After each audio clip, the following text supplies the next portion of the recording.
Take your life seriously.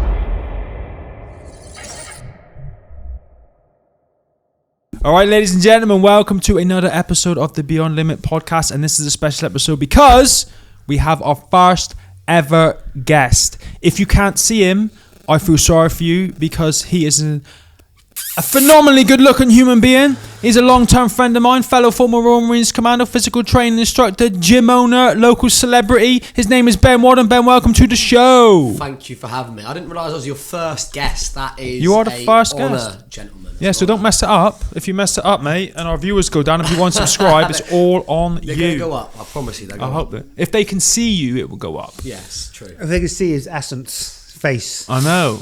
Listen, we don't really plan these, do we? No, we don't. We kind of just ad hoc them and ask questions as we go. And we don't really have a plan for this one. It's just a couple of friends hanging out chatting. But I want to talk, and I have a vested interest in this, about your expertise in leading the way in adaptive training. Great question. Yeah, great question. Because we've been training together since, 2017, right? Correct, yes. And am I right in thinking that I was your first, how do we say, disabled, adaptive athlete, different athlete? So you've been on a journey of self-discovery and self-teaching for the last 6 years? Yeah. And now, from what I see, we're actually in Ben's gym right now recording this. This is where me and Ricky record the podcast. I see numerous different men and women coming out here with different abilities, disabilities. Yeah. So I would say confidently you are the subject matter expert in this world. So just tell us a little bit about it. Yeah, so actually currently, right, if you walked out the gym door now, you'd see Kai and Doa out there and training two-seated athletes. Doa is obviously on the Olympic pathway to becoming a Paralympian in powerlifting. So we've been helping her out along the side. And obviously been working with Kai, who we've got some aspirations to get to the CrossFit Games and potentially in 2025 look to either podium or specifically win the games. So we're sort of setting that and setting the wheels in motion from that. But yeah, if we rewind to the first time I met you, it was it's been an amazing few years actually. It's crazy. Obviously off the back of what I've done with yourself, it's given me the knowledge and the confidence to start working with different adaptive athletes from different areas with different injuries. So it's honestly been incredible. Running competitions alongside Nigel and the Craig at Alternate Movement, another guy up in London who's doing some absolutely phenomenal work within the sort of adaptive community. And I guess really the most important thing is what we're trying to create something that I can deliver to PTs around the country to help educate everybody on how to train someone with an adaptation. Right. Because from the outside looking in, I'm not a PT, I don't work in this world. I'm going to imagine that it's hard work on your part, right? Because you just mentioned Kai and Doa, they're two-seated athletes. Someone not in this world, I'm guessing, would imagine that they would be similar to train. Yeah, but they're not, right? Yeah, good question. Right, that within the category, there's categories. Right, yeah. You know what I mean? Within the seated, you got no hip and hip. Yeah, and then you've got depending on where they've broken where they've had their injury. What level of spinal break is it? Some people are born with the use of wheelchair. Some people, like Kai, have had an accident being a Royal Marine Commando, physical training instructor, doing a reverse on a rope, landing on the mats, and instantly knew that something wasn't right. You know, so depending on the level of the break, you've got like the neuromuscular category, which is still a minefield for me because I don't work with a massive amount of people with that sort of adaptation.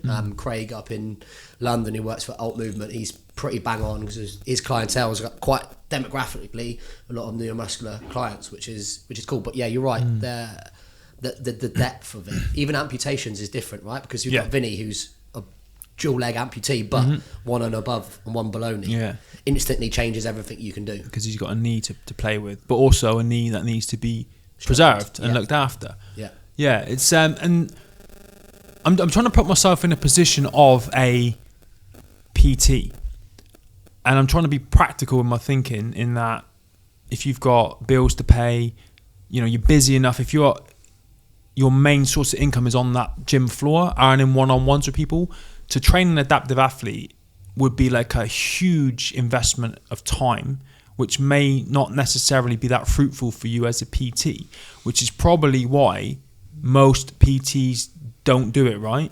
but you're trying to change that by taking all of your knowledge, all your expertise, other people in the industry that have knowledge and expertise, building a program that you can give to other PTs to reduce that strain on them, to then enable them to bring more people in and help more people in situations like mine, Kai's, Doa's, Vinny's, to live a fitter, healthier, longer life. You're right there. I think the problem with the industry is that yes, they are time consumers, but you can get a lot done in an hour. You know this, and I know that. But having the guidance there in the first place is the key, right?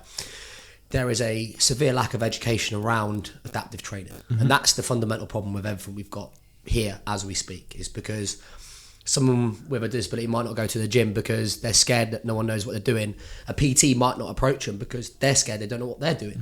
And they might have that fear of making something worse. So what we've got to do is take away and negotiate the fear from the PT side of things and give them some education so they go, right, I've got some understanding of what I'm doing. I can train someone with a below knee amputation or someone in a wheelchair, etc., etc. So we've got to change that knowledge and mindset for the PTs. And in turn, when they advertise that they're doing it and they start working with adaptive athletes, and the great thing about social media is that they can actually push that out on their platforms locally, which will then in turn give more people with disabilities the opportunity to get to the gym because, damn, John Smith at X, Y, and Z gym trains people in wheelchairs. Outstanding, I want to get there. So not only are we going to create more education, make it safer, make it more fun, we're also going to give back to the adaptive community, because what is training for 90% of us? If you're not a professional athlete, what is training? It's a purpose in life of progression, enjoyment, fun and fulfillment. And just because you're seated or whatever, you shouldn't have that taken away from you. And I think that for me is the key, is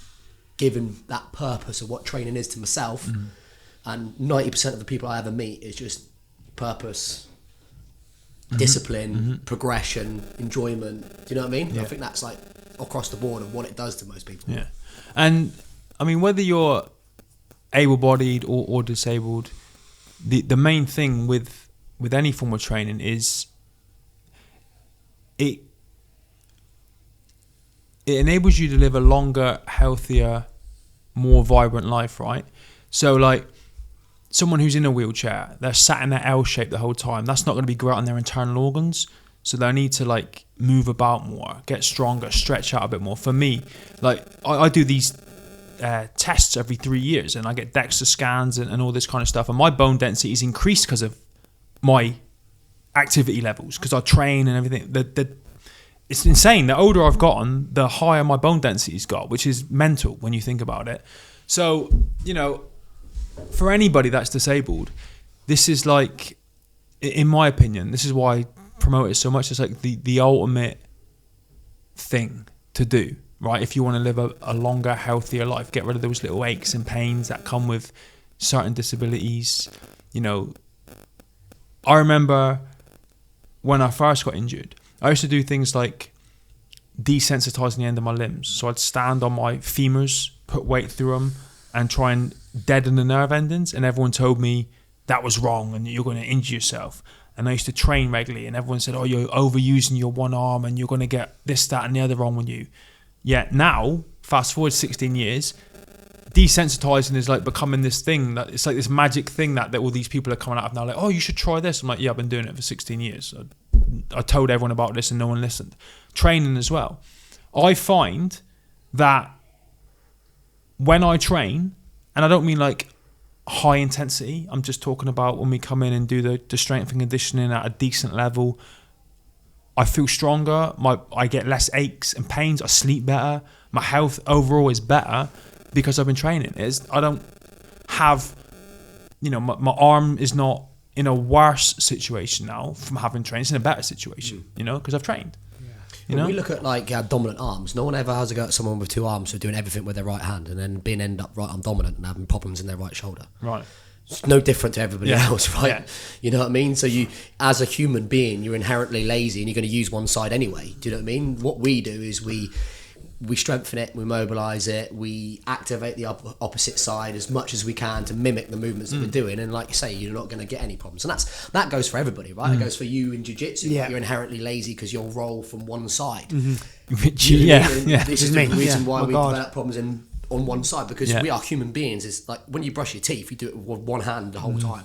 When you open a car door, it's generally the same arm. When you do your first step on a push bike or your first pedal, it's normally you work from a dominant side. So that's across the board why we should exercise, because if you're overusing something and not strengthening it, it's going to be injured, right? Yeah, I think from my perspective, the longevity side of it as well, that's massive for those athletes. Because if you're living longer and obviously a better experience, then I feel like that's humongous. Let's just say if anyone out there that is injured, have you got any tips that they could do, or tricks, or some stuff that they could use? I know it's hard to put that spin on it because there's so many injuries with so many different things. But what would you say that's, because you've trained quite a few athletes now. Yeah.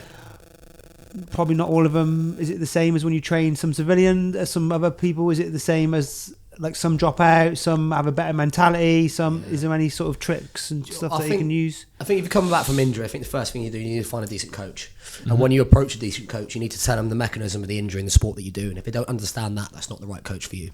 So a lot of times when I'm going in saying I've got a tight lat, I'm split jerking and my overhead mobilities, and someone's gone, what's a split jerk? At that point in my journey of that rehabilitation with that coach, physio, whatever it is, I'm probably going, this isn't probably the person for me, because they're not understanding the sport that I'm doing. Yeah.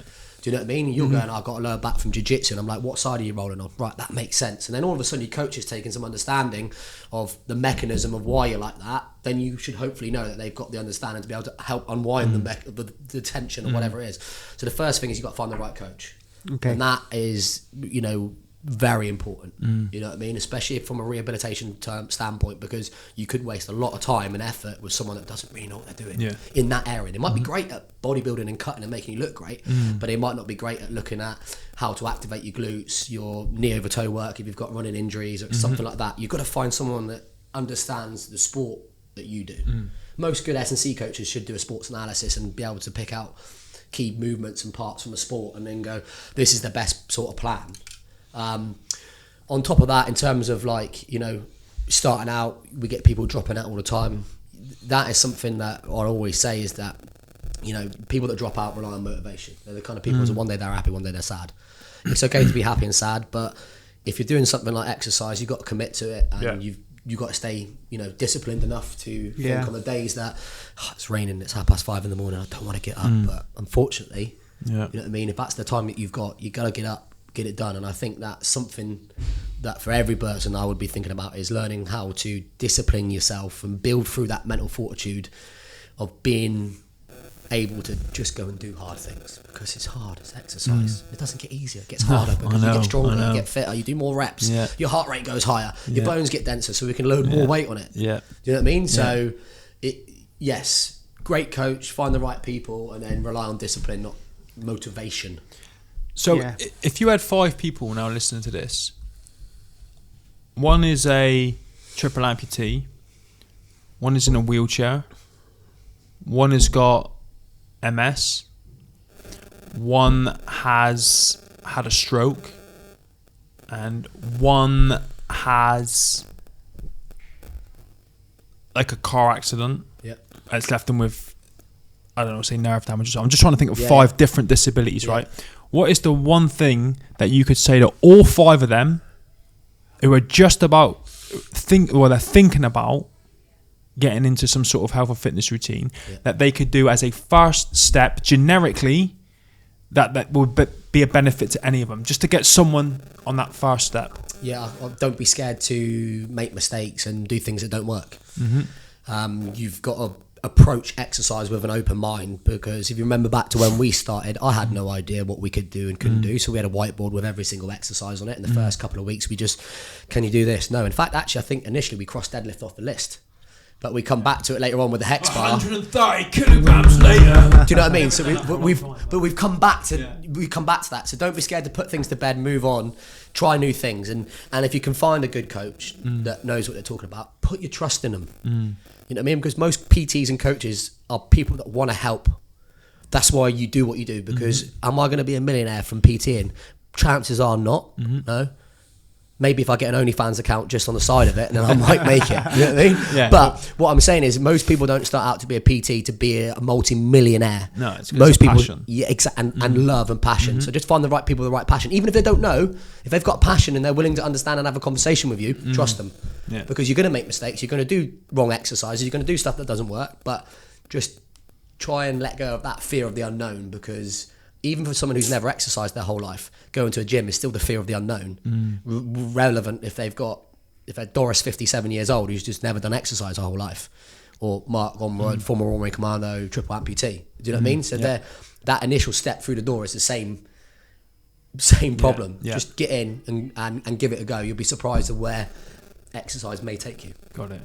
I suppose that's the fear, isn't it? Of when you first start, is you're probably going to mess up somewhere. You're going to do something maybe even set you back a little bit. Yeah. But then you just say, okay, well, next week I can't do that. I'll just move on and find something else, because there's going to be like limited stuff that some people can do, very limited stuff. But as long as they're doing something, that's a step forward. Yeah, you're right. There's limited stuff. Mark's not going to be able to squat. I'm sorry, but it's not a conversation that we can go, well, what can we do to squat? Well, Don't limit you haven't got a knee. You know what I mean? You haven't got a knee, so we can't squat. So we've got to find a movement that we can use. Or what's the closest stimulus we can get? What other exercise? What other muscles are getting exercise? Hamstring, glutes, lower back, etc., etc. Deadlift's probably the closest variation we've got for a compound movement of the squat, right?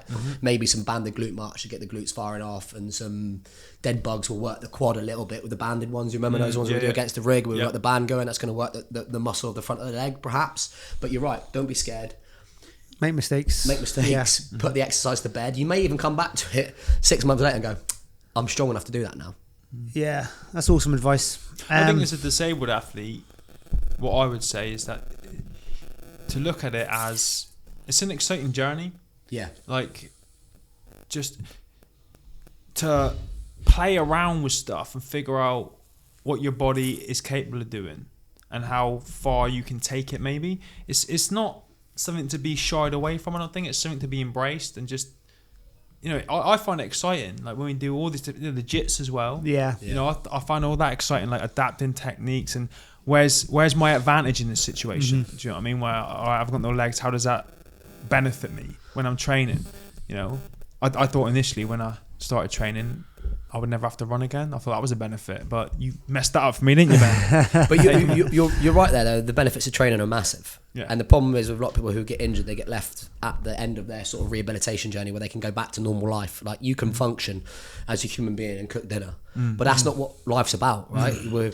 We are creatures of adventure and pushing beyond limits, etc., etc. Will I drop that one in there for you? Beyond limits. He's got. But having said that, and it is, training is purpose for everybody. Yeah.